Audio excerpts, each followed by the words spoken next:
আসসালামু আলাইকুম। Operating system lecture সিরিজে আপনাকে স্বাগতম। এই লেকচার ভিডিওতে আমরা কথা বলবো রিসোর্স অ্যালোকেশন গ্রাফ নিয়ে। তো রিসোর্স অ্যালোকেশন গ্রাফের মাধ্যমে আমরা রিপ্রেজেন্ট করি কিভাবে একটি রিসোর্স অ্যালোকেট করা হয়েছে একটি প্রসেসকে, এবং একটি প্রসেস কিভাবে মাল্টিপল প্রসেসে অ্যাসাইন করা হয়েছে। সে হচ্ছে আমরা যদি এই ফিগারের দিকে লক্ষ্য দিই, তো এই ফিগারের ক্ষেত্রে আমাদের রিসোর্স কি এই ফিগারের ক্ষেত্রে আমাদের রিসোর্স হচ্ছে রিসোর্স R1 এবং রিসোর্স R2, এবং এই ফিগারের ক্ষেত্রে আমাদের প্রসেস কি এই ফিগারের ক্ষেত্রে আমাদের প্রসেস হচ্ছে প্রসেস 1 এবং প্রসেস 2।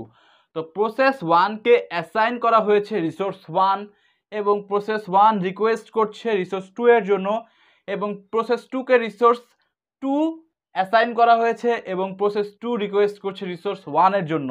তো এই যে আমাদের ফিগারের যা ফ্যাক্ট রয়েছে, এটাকে আমরা যদি গ্রাফিক্যাল রিপ্রেজেন্ট করতে চাই সে হচ্ছে এই বক্সের মধ্যে।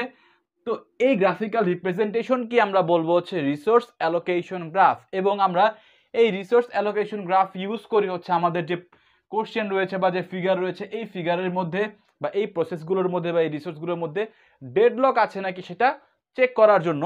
তো যেহেতু আমরা বলছি যে রিসোর্স অ্যালোকেশন গ্রাফ হচ্ছে একটা গ্রাফ, তো গ্রাফে থাকে হচ্ছে ভার্টেক্স এবং এজ। তো সেম টু সেম আমাদের রিসোর্স অ্যালোকেশন গ্রাফের মধ্যেও ভার্টেক্স থাকবে এবং এজ থাকবে। সব গ্রাফের মধ্যেই ভার্টেক্স থাকে এবং এজ থাকে। তো এখানে ভার্টেক্সকে দুই ভাগে ভাগ করা হচ্ছে রিসোর্স অ্যালোকেশন গ্রাফের ক্ষেত্রে। ফার্স্ট অফ অল হচ্ছে প্রসেস ভার্টেক্স এবং সেকেন্ড হচ্ছে রিসোর্স ভার্টেক্স। তো প্রসেস ভার্টেক্সকে আমরা লিখবো হচ্ছে সার্কেলের মধ্যে, একটা সার্কেলের মধ্যে প্রসেস, তারপর হচ্ছে আই হচ্ছে ইন্ডেক্স। এখানে P1 এর ক্ষেত্রে আমরা আই হচ্ছে 1। তো এইভাবে হচ্ছে এটা একটা প্রসেস যেখানে আমরা সার্কেলের মধ্যে লিখেছি P1 কে, এবং রিসোর্স ভার্টেক্সকে রাখা হবে, দেখেই বলতে পারছেন আপনি এখানে রেক্ট্যাঙ্গেলে। তো রেক্ট্যাঙ্গেলের মধ্যে হচ্ছে আমাদের রিসোর্স ভার্টেক্সকে রাখা হবে RI এর মাধ্যমে। তো এখানে রিসোর্স ভার্টেক্সকে আবার দুই ভাগে ভাগ করা হচ্ছে মাল্টিপল ইনস্ট্যান্স এবং সিঙ্গেল ইনস্ট্যান্স। মাল্টিপল ইনস্ট্যান্স যেহেতু রিসোর্স ভার্টেক্স সেহেতু আমরা তো রেক্ট্যাঙ্গেলের মধ্যেই লিখবো। তো মাল্টিপল ইনস্ট্যান্স থাকলে অনেকগুলো ডট দিব আমরা, এবং সিঙ্গেল ইনস্ট্যান্স হলে একটি ডট দিব আমরা। তো এইখানে আমাদের যে এই ফিগার হচ্ছে সিঙ্গেল ইনস্ট্যান্সের, যেখানে আমরা একটি ডট দিয়েছি। তো সিঙ্গেল ইনস্ট্যান্সের এক্সাম্পল কি হতে পারে? সিঙ্গেল ইনস্ট্যান্সের এক্সাম্পল হতে পারে সে আমরা বলতে পারি মনিটর। মনিটর কি আমাদের পিসিতে একটা মাত্র মনিটর থাকে, তো একটা সিঙ্গেল ইনস্ট্যান্স। বা আগের ক্ষেত্রে আমরা বলতে পারি সিপিইউ। বর্তমানে CPU dual core, quad core, অনেক রকম কোর আছে। তো সিপিইউ বর্তমানে হচ্ছে অনেকগুলো চলে এসেছে, বাট আগের ক্ষেত্রে সিপিইউ কিন্তু একটাই ছিল। তো মনিটর বা সিপিইউ এগুলো হচ্ছে আমাদের সিঙ্গেল ইনস্ট্যান্স। এবং মাল্টিপল ইনস্ট্যান্স কি হতে পারে? অনেকগুলো থাকতে পারে, রেজিস্টার থাকতে পারে অনেকগুলো। তো মাল্টিপল ইনস্ট্যান্সের এক্সাম্পল হচ্ছে রেজিস্টার্স। তো আমাদের এই যেখানে যে দুটি ফিগার কোশ্চেন 1 এবং কোশ্চেন 2, এই দুটি ফিগারের ক্ষেত্রে আমাদের ডট হচ্ছে একটি, আপনি ডট দেখে চিনবেন যেটা সিঙ্গেল ইনস্ট্যান্স নাকি মাল্টিপল ইনস্ট্যান্স। তো এই দুটি কোশ্চেনে আমাদের সিঙ্গেল ইনস্ট্যান্সের, অর্থাৎ আজকে আমরা রিসোর্স অ্যালোকেশন গ্রাফের সিঙ্গেল ইনস্ট্যান্সটাই দেখতে যাচ্ছি। তো এখন এখানে আমাদের ভার্টেক্স সম্পর্কে জানা হয়ে গেল। ভার্টেক্স কি? Process vertex, resource vertex. Process ভার্টেক্সকে আমরা সার্কেলের মধ্যে রিপ্রেজেন্ট করব, রিসোর্স ভার্টেক্সকে আমরা রেক্ট্যাঙ্গেলের মধ্যে রিপ্রেজেন্ট করব। রিসোর্স ভার্টেক্স দুই টাইপের হতে পারে, মাল্টিপল ইনস্ট্যান্স এবং সিঙ্গেল ইনস্ট্যান্স। মাল্টিপল ইনস্ট্যান্স কি হতে পারে? রেজিস্টার্স। সিঙ্গেল ইনস্ট্যান্স হতে পারে মনিটর। এখন এজ কি? এই যে একটা দাগ, এটা হচ্ছে এজ। এখন অ্যাসাইন এজ দ্বারা বোঝায় যে অ্যাসাইন করা হয়েছে সে আমাদের এই যে প্রসেস পিআই প্রসেসকে আমরা সার্কেলের মধ্যে রাখলাম, কারণ প্রসেস ভার্টেক্স, এবং আমাদের এখানে এটা হচ্ছে আমাদের রিসোর্স ভার্টেক্স।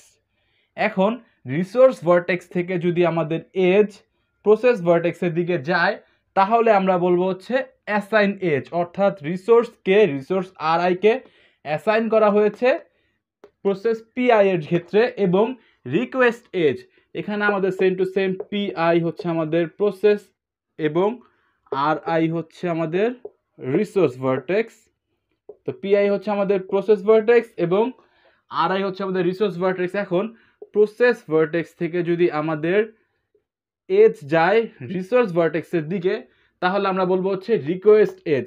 তো এতটুকু মানে কি? এতটুকু মেইন মানে হচ্ছে আমাদের এই যে RI রিসোর্স রয়েছে, RI রিসোর্সকে অ্যাসাইন করা হয়েছে পিআই প্রসেসের ক্ষেত্রে, এবং রিকোয়েস্ট এজের ক্ষেত্রে এই যে প্রসেস পিআই রয়েছে, পিআই থেকে যদি আমাদের রিসোর্সের দিকে যায় তাহলে হচ্ছে এই পিআই প্রসেস রিকোয়েস্ট করছে আর আই রিসোর্সের জন্য। তো সে হচ্ছে যে আমরা যদি এই এক্সাম্পল দেখি, এই যেখানে আর আই যে আমাদের আর ওয়ান যে আমাদের রিসোর্স রয়েছে, এই আর ওয়ান রিসোর্স এখান থেকে আমাদের এজ যাচ্ছে কোন দিকে, এজ যাচ্ছে হচ্ছে আমাদের প্রসেসের দিকে, অর্থাৎ এই আর ওয়ান রিসোর্সকে অ্যাসাইন করা হয়েছে পি ওয়ান প্রসেসের ক্ষেত্রে, এবং এইখানে আমাদের পি ওয়ান প্রসেস থেকে এইদিকে যাচ্ছে একটি অ্যারো বা এজ, তার মানে হচ্ছে আমাদের পি ওয়ান প্রসেস আর টু রিসোর্সকে রিকোয়েস্ট করছে। তো এই গেল হচ্ছে আমাদের অ্যাসাইন এজ। যদি হচ্ছে আমাদের রিসোর্স থেকে প্রসেসের দিকে অ্যারো যায় তাহলে হচ্ছে অ্যাসাইন করা হচ্ছে রিসোর্স থেকে প্রসেসের দিকে, রিসোর্স থেকে প্রসেসের দিকে, তার মানে হচ্ছে অ্যাসাইন করা হচ্ছে, এবং প্রসেস থেকে যদি রিসোর্সের দিকে যায় তার মানে হচ্ছে রিকোয়েস্ট করা হচ্ছে, প্রসেস থেকে যদি রিসোর্সের দিকে যায় তার মানে হচ্ছে রিকোয়েস্ট করা হচ্ছে। তো এখন আমরা একটা কোশ্চেন দেখবো যেখানে হচ্ছে আমরা অ্যাকচুয়ালি যেই কোশ্চেনের মধ্যে আমরা চেক করব যে এই কোশ্চেনের মধ্যে আমাদের ডেডলক প্রেজেন্ট আছে কি নাই। তো এখানে আমাদের এইটা রিপ্রেজেন্টেশনের জন্য আমাদের এরকম একটা ফিগার প্রয়োজন, যে ফিগারের মধ্যে আমাদের প্রসেস নাম্বারগুলোকে আমরা কলাম বরাবর লিখবো। তো এখানে আমাদের প্রসেস কয়টি, প্রসেস পি ওয়ান এবং প্রসেস পি টু। তো পি ওয়ানকে এখানে লিখলাম আমি, দেন হচ্ছে পি টু, এবং অ্যালোকেটেড। তো অ্যালোকেটেডের ক্ষেত্রে এখানে আমরা দেখবো হচ্ছে রেজিস্টারগুলো, রেজিস্টার দুটি, আর ওয়ান আর টু, এবং রিকোয়েস্টের ক্ষেত্রে হচ্ছে আর ওয়ান এবং আর টু। তো এখন এই যে প্রসেস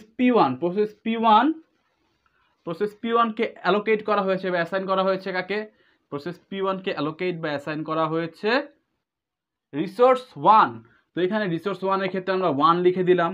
আর কি কেউ অ্যালোকেট বা অ্যাসাইন করা হয়েছে না, আর কেউ অ্যালোকেট বা অ্যাসাইন করা হয়নি, তার মানে বাকি যা আছে সব হবে জিরো। তো একটাই আছে আর টু, জিরো দিয়ে দিলাম আমরা। এবং প্রসেস টু এর ক্ষেত্রে অ্যালোকেট বা অ্যাসাইন করা হয়েছে কাউকে, হ্যাঁ একটা আর টুকে। তো আর টু এর ক্ষেত্রে আমরা এখানে ওয়ান লিখে দিলাম। আর কেউ আছে না, আর কেউ নেই, তার মানে বাকি সব জিরো। এবার রিকোয়েস্টের ক্ষেত্রে আর ওয়ান রিকোয়েস্ট, প্রসেস ওয়ান কাউকে কি রিকোয়েস্ট করছে, প্রসেস ওয়ান রিকোয়েস্ট করছে আর টুকে। তো এখানে হবে আমাদের ওয়ান, এবং আর কাউকে রিকোয়েস্ট করছে না, তার মানে হচ্ছে এখানে হবে জিরো। এবং প্রসেস টু কাউকে কি রিকোয়েস্ট করছে, প্রসেস টু রিকোয়েস্ট করছে আর ওয়ানকে, তো এখানে হবে ওয়ান। এবং প্রসেস টু কাউকে কি রিকোয়েস্ট করছে আর না, আর কাউকে রিকোয়েস্ট করছে না, তার মানে এখানে হবে হচ্ছে জিরো। তো এই হয়ে গেল আমাদের গ্রাফিক্যাল রিপ্রেজেন্টেশন। তো এই গ্রাফকে আমরা কি বলছি, রিসোর্স অ্যালোকেশন গ্রাফ। এখন এটা দিয়ে আমরা কিভাবে চেক করব যে আমাদের ডেডলক আছে কি নাই। তো এখানে আমরা এটা চেক করতে পারি অ্যাভেইলেবিলিটি দ্বারা।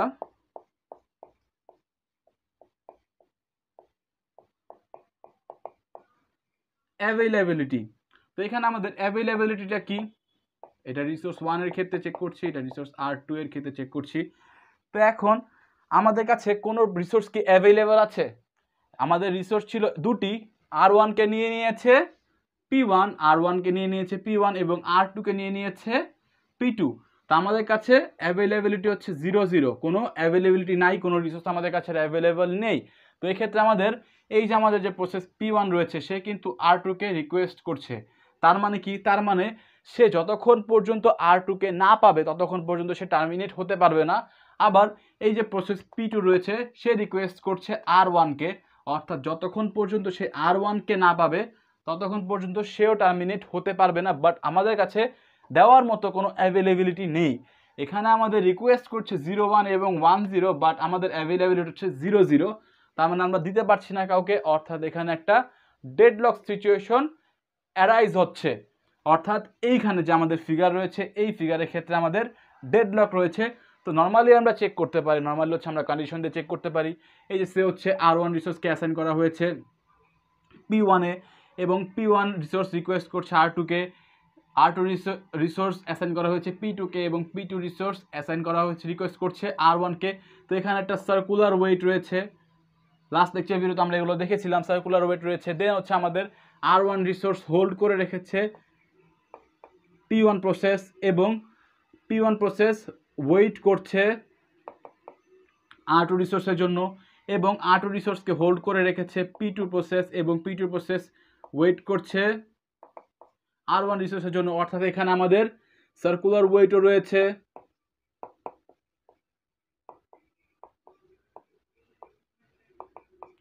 এবং হোল্ড অ্যান্ড ওয়েটও রয়েছে। অর্থাৎ এসব ক্ষেত্রে আমরা বলতে পারি যে আমাদের এখানে ডেডলক রয়েছে। বাট এটা সব থেকে ইজি ওয়ে, যত হচ্ছে আমাদের এই যে ফিগারগুলো কমপ্লেক্স হয়ে যাবে তখন কিন্তু এভাবে আমরা যদি চেক করতে যাই সার্কুলার ওয়েট আছে কি নাই, হোল্ড অ্যান্ড ওয়েট আছে কি নাই, তো কমপ্লেক্স হয়ে যাবে ব্যাপারগুলো। বাট আমরা যদি এই রিসোর্স অ্যালোকেশন গ্রাফ ইউজ করি যথেষ্ট ইজিলি আমরা বলতে পারবো যে কে কে রিকোয়েস্ট করছে এবং আমাদের অ্যাভেলেবিলিটি কি আছে। এখানে অ্যাভেলেবিলিটি 0 0 এবং রিকোয়েস্ট করছে, তার রিকোয়েস্ট রয়েছে 0 1 1 0। তার মানে হচ্ছে এইখানে একটা ডেডলক সিচুয়েশন অ্যারাইজ হবে। তো তার মানে আমরা এখানে কি বলতে পারছি, এই যে আমাদের কোশ্চেন 1 এর ক্ষেত্রে, এই কোশ্চেন 1 এর ক্ষেত্রে আমাদের ডেডলক রয়েছে।